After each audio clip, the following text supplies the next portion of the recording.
الحمد لله نحمده ونستعينه ونستغفره ونعوذ بالله من شرور أنفسنا ومن سيئات أعمالنا من يهده الله فلا مضل له ومن يضلل فلا هادي له وأشهد أن لا إله إلا الله وحده لا شريك له وأشهد أن محمدًا عبده ورسوله أما بعد فإن خير الحديث كتاب الله وخير الهدي هدي محمد صلى الله عليه وسلم وشر الأمور محدثاتها وكل محدثة بدعة وكل بدعة ضلالة وكل ضلالة في النار. أعوذ بالله من الشيطان الرجيم. بسم الله الرحمن الرحيم. وأن المساجد لله فلا تدعوا مع الله أحدا. معزز اسلامی و دینی بھائیوں، عقائد کی اصلاح کے تعلق سے آپ کے سامنے پچھلے 2 خطبے دیے گئے. اسی سلسلے کو آگے بڑھاتے ہوئے میں عقائد کی اصلاح کے تعلق سے مزید باتیں آپ کے سامنے آج کے خطبے میں ذکر کرنا چاہتا ہوں. خطبہ مسنونہ کے بعد جو آیت کریمہ میں نے آپ کے سامنے پڑھی ہے، یہ آیت سورۃ الجن کی ہے. اللہ رب العالمین کا ارشاد ہے وَأَنَّ الْمَسَاجِدَ لِلَّهِ فَلَا تَدْعُوا مَعَ اللَّهِ أَحَدًا، کہ ساری کی ساری مسجدیں یہ اللہ رب العالمین کے لیے ہیں، لہٰذا تم اللہ کے ساتھ کسی کو نہ پکارو. اللہ رب العالمین نے اس میں واضح فرما دیا ہے کہ جو عبادت گاہیں اس دنیا کے اندر اللہ رب العالمین کی عبادت کے لیے بنائی جاتی ہیں، ان میں صرف اور صرف اللہ ہی کی عبادت ہونی چاہیے. غیر اللہ کی آواز وہاں پر بلند نہیں ہونی چاہیے، یا غیر اللہ کو وہاں پر پکارنا نہیں چاہیے. اللہ رب العالمین نے فرمایا کہ فَلَا تَدْعُوا مَعَ اللَّهِ أَحَدًا، اللہ تعالیٰ کے ساتھ تم کسی کو نہ پکارو. اب جب ہم اللہ کے رسول صلی اللہ علیہ وسلم کی زندگی دیکھتے ہیں اور آپ صلی اللہ علیہ وسلم کے اصحاب کا عمل دیکھتے ہیں تو پتہ چلتا ہے کہ آپ صلی اللہ علیہ وسلم اور آپ کے اصحاب اس آیت کے عملی تصویر تھے. اللہ کے نبی صلی اللہ علیہ وسلم نے اس آیت پر کما حقہ عمل کر کے دکھلایا، اور اللہ کے رسول صلی اللہ علیہ وسلم کے اصحاب اس آیت پر مکمل طور پر عمل پیرا رہے. اب اصل میں ہمارے یہاں ہمارے مسلمان بھائیوں میں اگر غیر اللہ کی پرستش ہوتی ہے، یا قبروں پر سجدے ہوتے ہیں، یا وہاں پر دعائیں مانگی جاتی ہیں، یا وہاں پر نذر مانی جاتی ہے، یا وہاں پر چڑھاوے چڑھائے جاتے ہیں، ذبیحہ پیش کیا جاتا ہے، تو ان کے پاس بہت سے اشکالات ہوتے ہیں. تو اس آیت کی روشنی میں ہم ان اشکالات کو دور کرنا چاہتے ہیں، اور ہمیں امید ہے کہ یہ جب اشکالات دور ہو جائیں گے تو ہمارے بھائی اپنی عادتوں سے رجوع کر کے خالص اللہ رب العالمین کی عبادت کی طرف آ جائیں گے. سب سے پہلا اشکال جو پیش کیا جاتا ہے وہ یہ کہ پکارنا یہ عبادت نہیں ہے. کچھ لوگ یہ کہتے ہیں کہ یہ پکارنا، کسی سے مدد مانگنا، یہ عبادت نہیں ہے، کیونکہ دنیا میں ہم ایک دوسرے کو پکارتے ہیں کام کے لیے کہ بھائی آپ ہمارا کام کر دیں، ایک دوسرے سے ہم مدد لے لیتے ہیں، تو ہم اس کو یہ نہیں کہتے ہیں کہ یہ عبادت ہے. تو اسی طرح سے پکارنا، کسی سے کام لینا، چاہے موت کے بعد ہی ہو، یہ عبادت نہیں ہے۔ اس لیے جب عبادت نہیں ہے تو اس کو ہم شرک بھی نہیں کہہ سکتے ہیں۔ تو ایسے لوگوں کو ہم بتانا چاہیں گے کہ ٹھیک ہے، دنیا میں ہم ایک دوسرے سے مدد مانگتے ہیں، ایک دوسرے سے تعاون لیتے ہیں، دوسرا شخص ہمارے کام میں ہاتھ بٹاتا ہے، ٹھیک ہے، یہ عبادت نہیں ہے، یہ پکار عبادت نہیں ہے۔ لیکن غیبی طور پر پکارنا کہ جس پر اب بندہ دینے پر قادر نہیں ہے، صرف اللہ دے سکتا ہے اس حالت میں، تو اس کو اللہ رب العالمین نے عبادت کہا ہے۔ غیبی طور پر پکارنا یعنی جس سے ہمارا کوئی رابطہ نہیں ہے یا پکارنے والا ہمارے سامنے موجود نہیں ہے، تو اس میں صرف اور صرف اللہ ہی کو پکارا جا سکتا ہے، اور اس کو اللہ رب العالمین نے قرآن کریم میں کئی ایک مقامات پر عبادت کہا ہے، اور اللہ رب العالمین نے اس کو پسند کیا ہے، اور جس چیز کو بھی اللہ رب العالمین پسند کرے وہ چیز عبادت ہوتی ہے۔ اللہ رب العالمین فرماتا ہے ادعونی استجب لکم ان الذین یستکبرون عن عبادتی سیدخلون جہنم داخرین، کہ مجھ کو پکارو میں تمہاری پکار کو سنوں گا، اور بے شک جو لوگ میری عبادت سے گریز کرتے ہیں یعنی مجھے نہیں پکارتے ہیں، پکارنے کو دیکھیے اللہ عبادت کہہ رہا ہے، یعنی میری عبادت سے گریز کرتے ہیں، مجھے نہیں پکارتے ہیں، ایسے لوگ ذلیل و رسوا ہو کر جہنم میں داخل ہوں گے۔ تو غائبانہ طور پر پکارنا یہ عبادت ہے، تو یہ نہ کہا جائے کہ پکارنا عبادت نہیں ہے۔ لہذا جب یہ ثابت ہو گیا کہ پکارنا عبادت ہے تو عبادت صرف اور صرف اللہ کی جائز ہے، غیر اللہ کی جائز نہیں ہے۔ اسی لیے اللہ رب العالمین نے فرمایا کہ وَأَنَّ الْمَسَاجِدَ لِلَّهِ فَلَا تَدْعُوا مَعَ اللَّهِ أَحَدًا، کہ ساری کی ساری مسجدیں اللہ کے لیے ہیں، تم اللہ کے ساتھ کسی اور کو نہ پکارو۔ دوسری آیت میں اللہ رب العالمین نے فرمایا کہ وَإِذَا سَأَلَكَ عِبَادِي عَنِّي فَإِنِّي قَرِيبٌ أُجِيبُ دَعْوَةَ الدَّاعِ إِذَا دَعَانِ فَلْيَسْتَجِيبُوا لِي وَلْيُؤْمِنُوا بِي لَعَلَّهُمْ يَرْشُدُونَ، کہ اے نبی صلی اللہ علیہ وسلم میرے بندے آپ سے میرے بارے میں پوچھتے ہیں، میرا پتہ پوچھتے ہیں، تو اے نبی صلی اللہ علیہ وسلم آپ ان سے کہہ دیجئے فَإِنِّي قَرِيب، میں اپنے بندوں کے بہت قریب ہوں، اجیب دعوت الداعی اذا دعان فلیستجیبوا لی ولیؤمنوا بی لعلہم یرشدون، میں پکارنے والے کی پکار کو سنتا ہوں جب وہ مجھے پکارتا ہے، چاہیے کہ لوگ مجھے پکاریں اور میرے اوپر ایمان لائیں، اس سے وہ ہدایت یافتہ ہو جائیں گے، اس سے ان کو ہدایت مل جائے گی۔ اس آیت میں بھی اللہ رب العالمین نے پکارنے کو بطور عبادت کے ذکر کیا ہے۔ پتہ یہ چلا کہ پکارنا یہ عبادت ہے، اور جب ہم بندوں کو نہیں پکار سکتے ہیں کہ بندہ ہمارے ربط میں نہیں ہے، وہ دنیا سے جا چکا ہے، اب ہم اس سے مدد نہیں مانگ سکتے ہیں، تو اب صرف اور صرف اللہ رب العالمین ہی سے مدد مانگنا جائز ہوگا، اور یہ عبادت ہوگی، اور عبادت صرف اور صرف اللہ کے لیے جائز ہے، غیر اللہ کے لیے جائز نہیں ہے۔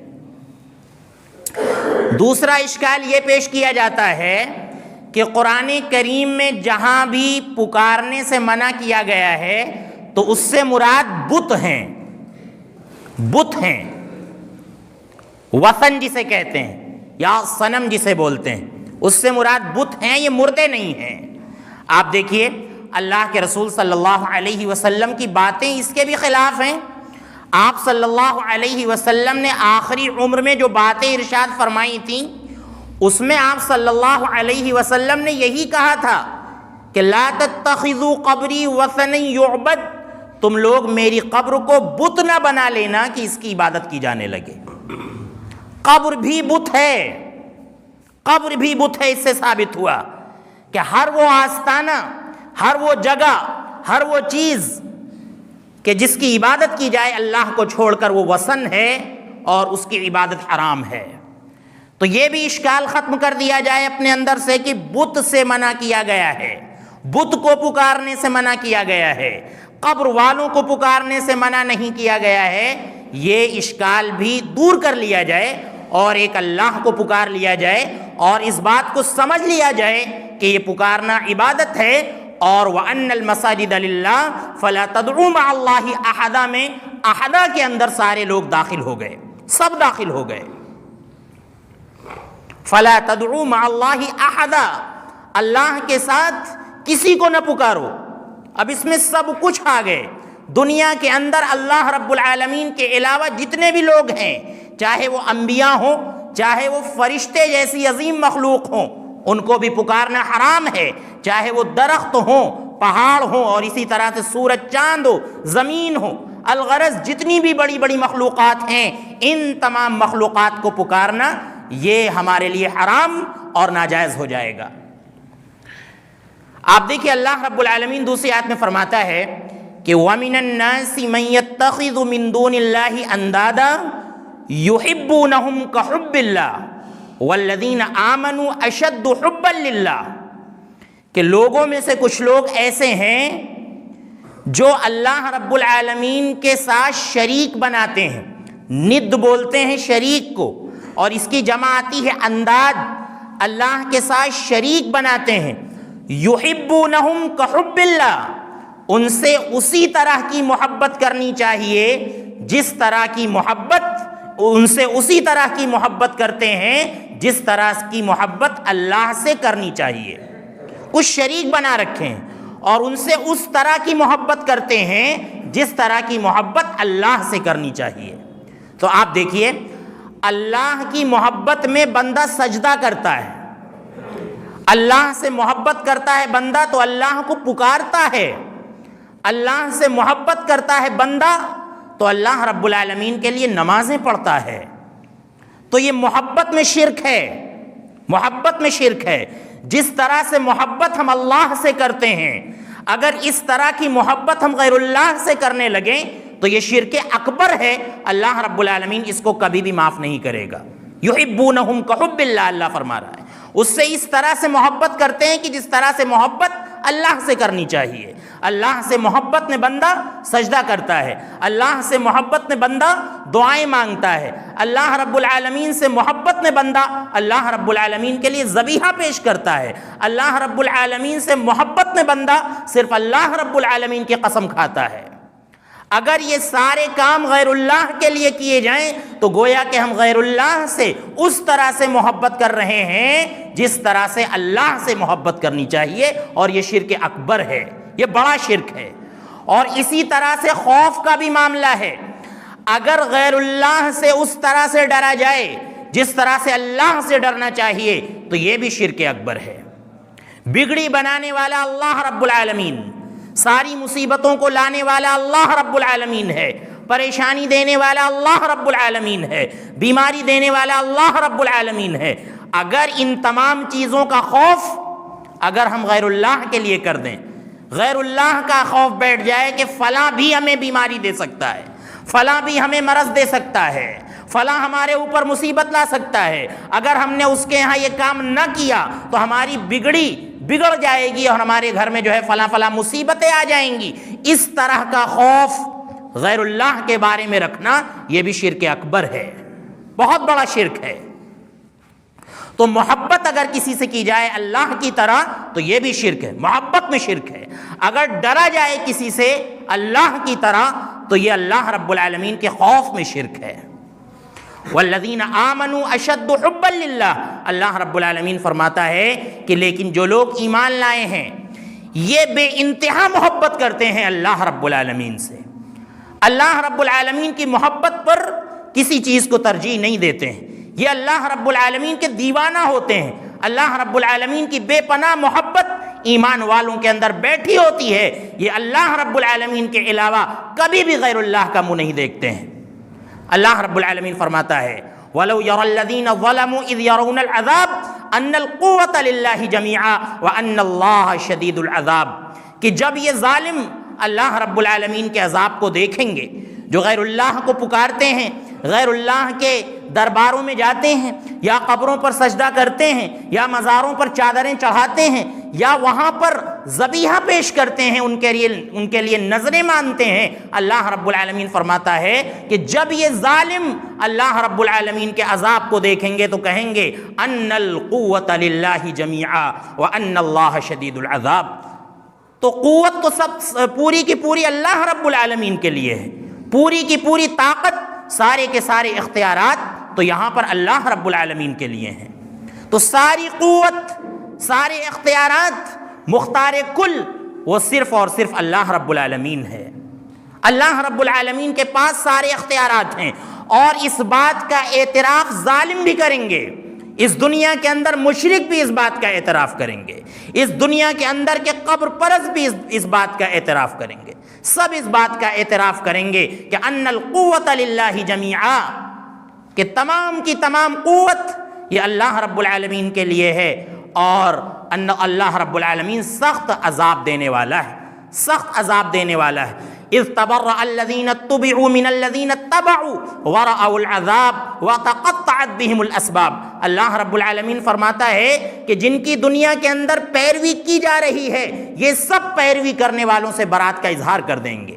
کہ ہم نے تم کو نہیں کہا تھا کہ تم ہم کو پکارو، ہم کو بلاؤ، ہم سے مدد مانگو، یا ہماری عبادت کرو، ہمارے لیے سجدہ کرو، یہ ہم نے نہیں کہا تھا، ہم تم سے آج برات کا اظہار کرتے ہیں، ہم تم سے بالکل الگ ہوتے ہیں۔ اللہ رب العالمین فرماتا ہے کہ وَتَقَطَّعَتْ بِهِمُ الْأَسْبَابِ، ان کے جتنے بھی اسباب ہوں گے سب کٹ جائیں گے،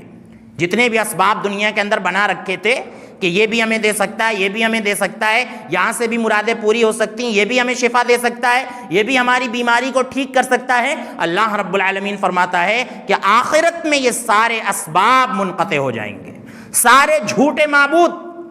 وَضَلَّ عَنْهُمْ مَا كَانُوا يَفْتَرُونَ۔ اللہ رب العالمین فرماتا ہے کہ جو کچھ وہ گھڑتے تھے دنیا کے اندر، جو کچھ بھی وہ کرتے تھے غیر اللہ کی پرستش میں، جو کچھ بھی وہ کرتے تھے سب کچھ ان سے غائب ہو جائے گا، کچھ ان کے پاس نہیں بچے گا۔ تو پتہ چلا کہ اللہ رب العالمین کے علاوہ کسی کو بھی نہ پکارا جائے، سارے اشکالات اس دنیا کے اندر دور کر لیے جائیں۔ وَأَنَّ الْمَسَاجِدَ لِلَّهِ فَلَا تَدْعُوا مَعَ اللَّهِ أَحَدًا کے ترجمے کو اور اس کی تفسیر کو اس دنیا کے اندر پڑھ لیا جائے، سمجھ لیا جائے، ورنہ قبر کے سوالات جب بندہ نہیں دے پائے گا تو وہ یہی کہے گا ہا لا ادری، ہائے افسوس، ہائے افسوس، میں نے نہیں پڑھا، مجھے کچھ نہیں معلوم تھا، میں نے کچھ قرآن کریم پڑھ کر نہیں سیکھا، میں نے کچھ حدیث پڑھ کر نہیں سیکھا۔ تو میرے بھائیوں، قبر کے سوالات میں جن لوگوں کو اللہ رب العالمین ثابت قدم رکھے گا، اللہ فرماتا ہے کہ یثبت اللہ الذین آمنوا بالقول الثابت فی الحیات الدنیا وفی الآخرہ، کہ اللہ رب العالمین ہی دنیا کے سوالات میں اور آخرت کے سوالات میں ایمان والوں کو ثابت قدم رکھے گا، ثابت قدم رکھے گا۔ اس لیے اللہ رب العالمین کی جو شرط ہے کہ وَلَا تَمُوتُنَّ إِلَّا وَأَنْتُمْ مُسْلِمُونَ، کہ جب تم اس دنیا سے جاؤ تو ایمان کی حالت میں جاؤ، اسلام کی حالت میں جاؤ، اللہ رب العالمین کی اس شرط کو پورا کیا جائے، اس شرط کو پورا کیا جائے۔ اور وہ اشکال بھی دور کر لینا چاہیے ہمیں، جو ہم نے پچھلے خطبے میں ذکر کیا تھا کہ لوگ یہ کہتے ہیں کہ ہم ان کو عبادت کے طور پر نہیں پکارتے ہیں، ہم تو ان کو بس ذریعہ بناتے ہیں کہ یہ ذریعہ ہیں، اللہ رب العالمین تک پہنچانے کا ذریعہ ہے، بس اس لیے ہم ان کو پکارتے ہیں۔ اللہ رب العالمین نے اسی وجہ سے تو ان کو مشرک کہا ہے۔ اللہ کے نبی کے دور کے جو مشرک تھے وہ بھی یہی کہتے تھے کہ ما نعبدہم الا لیقربونا الی اللہ زلفا، کہ ہم لوگ ان کی جو عبادت کرتے ہیں وہ اسی لیے کرتے ہیں کہ یہ ہم کو اللہ سے قریب کرتے ہیں۔ باقی بارش وارش دینے والا سب اللہ ہے، بگڑی بنانے والا اللہ ہے، بچے دینے والا اللہ ہے، سب کچھ کرنے والا اللہ ہے، بس ہم ان کو اس لیے پکارتے ہیں کہ یہ ہمیں اللہ سے قریب کر دیتے ہیں۔ اللہ نے کہا یہی شرک ہے، یہ شرک اکبر ہے، اس عقیدے کے ساتھ تو مسلمان نہیں ہوئے، اللہ نے ان کو مسلمان نہیں کہا، تو آج ہم اس عقیدے کے ساتھ کیسے مسلمان ہو سکتے ہیں؟ تو میرے بھائیوں، اس بات کو سمجھنا بہت ضروری ہے۔ اب آئیے ہم حدیث کی روشنی میں دیکھتے ہیں۔ آپ دیکھیے، ام حبیبہ اور ام سلمہ رضی اللہ عنہما نے حبشہ کے اندر ایک کلیسا کا اللہ کے نبی صلی اللہ علیہ وسلم سے ذکر کیا کہ ہم لوگ حبشہ گئے تھے، وہاں ہم نے ایک عیسائی عبادت گاہ دیکھی ہے اور اس میں ہم نے مجسمے دیکھے ہیں، ہم نے تصویریں دیکھی ہیں۔ تو اللہ کے نبی صلی اللہ علیہ وسلم نے فرمایا کہ یہ وہ لوگ ہیں کہ ان میں سے جب کوئی مر جاتا تھا تو یہ ان کی قبروں پر مسجد بنا لیتے تھے اور وہاں پر اپنے بزرگوں کی تصویریں لگا لیتے تھے۔ اللہ کے نبی صلی اللہ علیہ وسلم نے فرمایا کہ اولئک شرار الخلق عند اللہ، یہ اللہ کی مخلوق میں سب سے بدترین لوگ تھے۔ قبروں پر سجدے کرتے تھے، قبروں پر مسجدیں بنا لیتے تھے، تصویریں بنا لیتے تھے اپنے بزرگوں کی، یہ مخلوق میں سب سے بدترین لوگ ہیں، اللہ کے نبی صلی اللہ علیہ وسلم نے فرمایا۔ اور آپ دیکھیے حنین کے راستے میں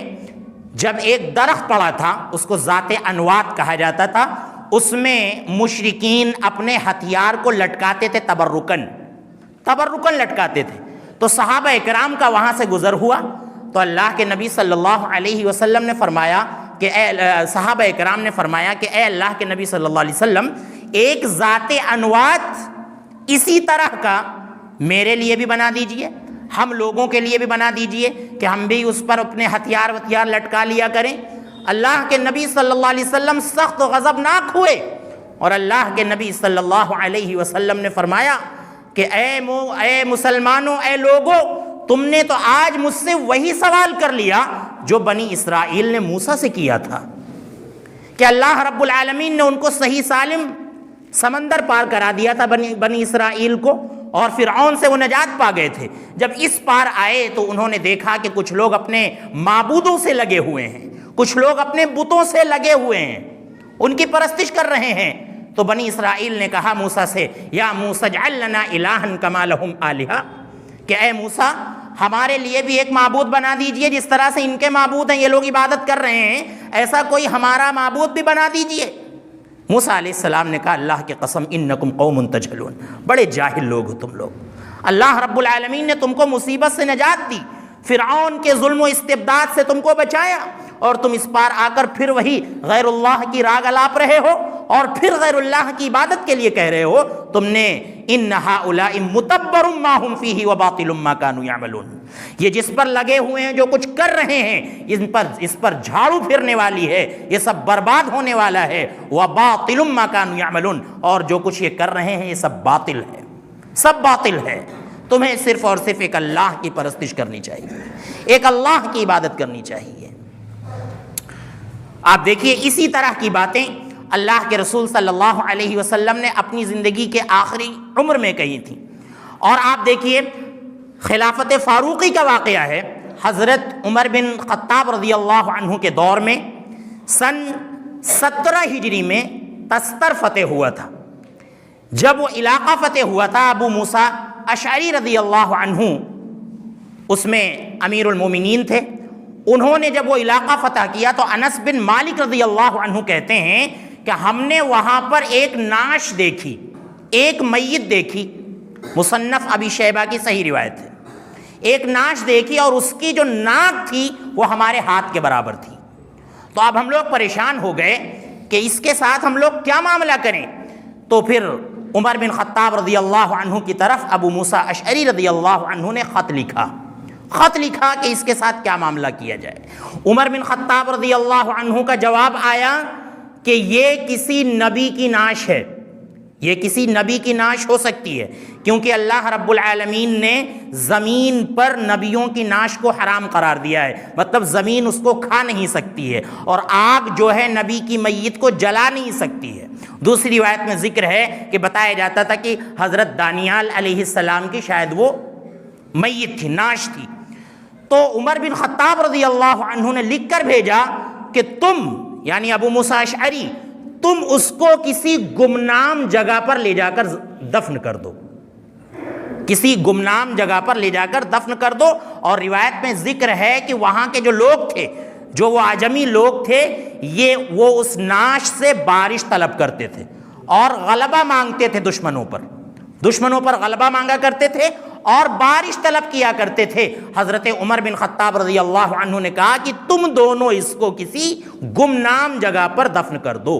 تاکہ لوگوں کو پتہ نہ چلے۔ آپ دیکھیں ایسا ہو سکتا ہے، اور ذکر آتا رہتا ہے کہ فلاں کی نعش جو ہے بالکل صحیح سالم دیکھی گئی، اس طرح سے بہت لوگ بیان کرتے ہیں۔ میرے بھائیوں، نعش کا صحیح ہونا، میت کا صحیح ہونا، زمین کا اسے نہ کھانا، یہ اس بات پر دلالت نہیں کرتا ہے کہ آپ اس کی پرستش کریں، آپ اس سے کچھ مانگیں، دکھائی پڑا آپ اس کو دفن کر دیں۔ جیسا کہ حضرت عمر بن خطاب رضی اللہ عنہ نے حکم دیا تھا۔ تو اس سے یہ ثابت نہیں ہوتا کہ وہ ہمیں کچھ دے سکتے ہیں۔ ہاں اتنا ضرور ہے کہ شہیدوں کی میت کو اللہ رب العالمین نے فرمایا ہے کہ عام مردوں میں شمار نہ کرو، وہ مر گئے ہیں، یہ حقیقت ہے، تبھی ان کو دفن کیا گیا ہے، تبھی ان کو دفن کیا گیا ہے، تبھی ان کی وراثتیں بٹی ہیں۔ اگر زندہ ہیں دنیا میں تو وراثت کا بانٹنا جائز نہیں ہے، اگر زندہ ہیں تو دفنانا جائز نہیں ہے۔ مر چکے ہیں، دنیا سے جا چکے ہیں، لیکن وہ عام مردوں کی طرح نہیں ہیں، ان کا الگ مقام ہے، ان کا الگ مرتبہ ہے۔ جیسا کہ اللہ کے نبی صلی اللہ علیہ وسلم نے فرمایا کہ سبز پرندوں کے اندر اللہ رب العالمین ان کی روحوں کو ڈال دیتا ہے اور وہ جنت میں جہاں چاہتے ہیں پھرتے ہیں، پھر عرش کے نیچے آ کر پناہ لیتے ہیں۔ اس کا مطلب یہ نہیں ہے کہ وہ شہید آپ کو کچھ دے سکتے ہیں،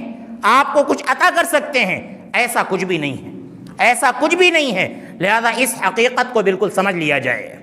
اور قبروں کے اوپر یا مسجدوں میں جو قبریں بنائی جاتی ہیں، اس تعلق سے بھی اللہ کے نبی صلی اللہ علیہ وسلم کا ارشاد ہمارے سامنے ہونا چاہیے۔ اللہ کے نبی صلی اللہ علیہ وسلم نے فرمایا کہ لا تصلوا الی القبور ولا تجلسوا علیہا۔ مسلم کی روایت ہے کہ قبر کی طرف رخ کر کے نماز نہ پڑھو، ولا تجلسوا علیہا، اور نہ تو قبر کے اوپر سجدہ کرو۔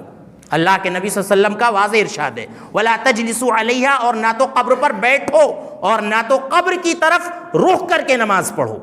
بالکل جائز نہیں ہے۔ آپ دیکھیے سال میں ایک ایسی نماز آتی ہے ہمارے یہاں قبر پرستوں میں جس کو صلاۃ غوثیہ کا نام دیا گیا ہے، اس میں رخ جو ہے وہ عراق کی طرف کیا جاتا ہے، اور عبد القادر جیلانی کے لیے، عبد القادر جیلانی رحمۃ اللہ علیہ کے لیے وہ نماز پڑھی جاتی ہے۔ آپ سوچئے کہ ہمارے نزدیک توحید کی یہی اہمیت ہے،